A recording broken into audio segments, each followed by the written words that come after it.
కర్నూలు జిల్లా ఎమ్మిగనూరులో నవ్యాంధ్ర ఎంఆర్పీఎస్ కర్నూలు జిల్లా అధ్యక్షులు డాక్టర్ బిఆర్ అంబేద్కర్ విగ్రహానికి పూలమాలలతో విజయోత్సవాలు జరుపుకున్నారు. సుప్రీంకోర్టు 7 ధర్మాసనం ఎస్సీ వర్గీకరణ తీర్పును ఇస్తూ రాష్ట్ర జాబితాలో ఎస్సీ వర్గీకరణకు చోటు దక్కడం మన అందరి గర్వించదగ్గ విషయమని రామతీర్థం అమరేష్ మాదిగ అన్నారు. అలాగే తెలంగాణ సీఎం రేవంత్ రెడ్డి గారు అసెంబ్లీ సాక్షిగా ఖచ్చితంగా అమలు చేస్తామని చెప్పడంతో కృతజ్ఞతలు తెలియజేశారు. ఏదేమైనా 3 దశాబ్దాలుగా ఎదురు చూస్తున్న వర్గీకరణ ఈ రోజు నెరవేరడం చాలా సంతోషంగా ఉందన్నారు.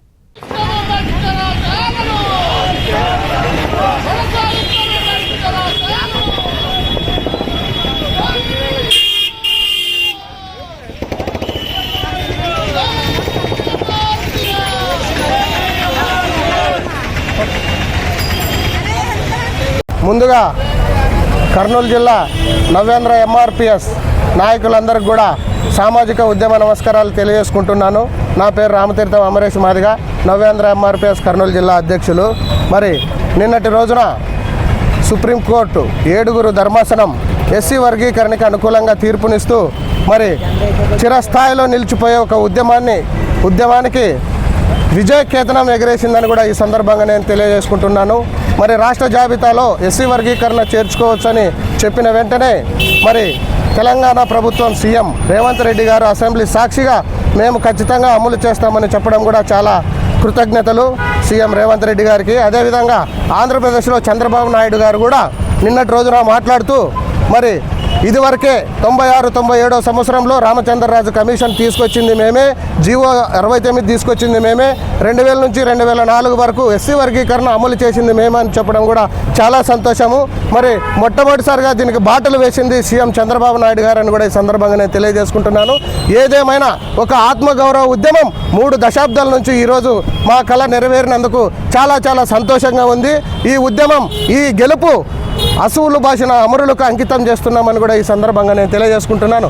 ఈరోజు ఈ ఉద్యమం నేపథ్యం ఏ విధంగా జరిగిందంటే 2001 నుంచి 2004 వరకు అమలు జరిగితే మరి కొంతమంది సోదరులు మరి సుప్రీంకోర్టుకు పోతే సుప్రీంకోర్టు ఆ రోజు ఎప్పుడైతే క్యాన్సిల్ చేసిందో ఆ రోజు నుంచి నేటి వరకు కూడా పంజాబ్ హర్యానా ప్రభుత్వమే సుప్రీంకోర్టుకు వెళ్ళి నేటి వరకు కూడా పోరాడి ఈరోజు బెంచ్కి వస్తే ఈరోజు అమలైందని కూడా ఈ సందర్భంగా నేను గుర్తు చేసుకుంటూ ఉన్నాను.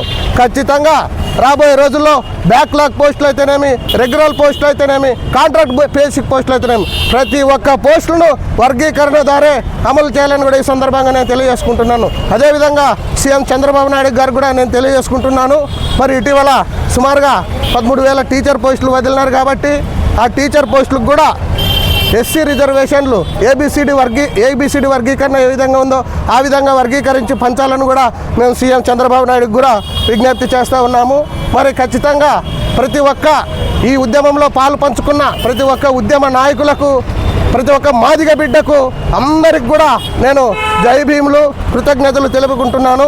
రాబోయే రోజుల్లో కూడా ఐకమత్యంతో ఉంటూ ప్రతి ఒక్కరూ ఉద్యమాల వైపు బాటలు వేస్తూ అంబేద్కరిజాన్ని బతికించాలని కూడా ఈ సందర్భంగా నేను తెలియజేసుకుంటున్నాను.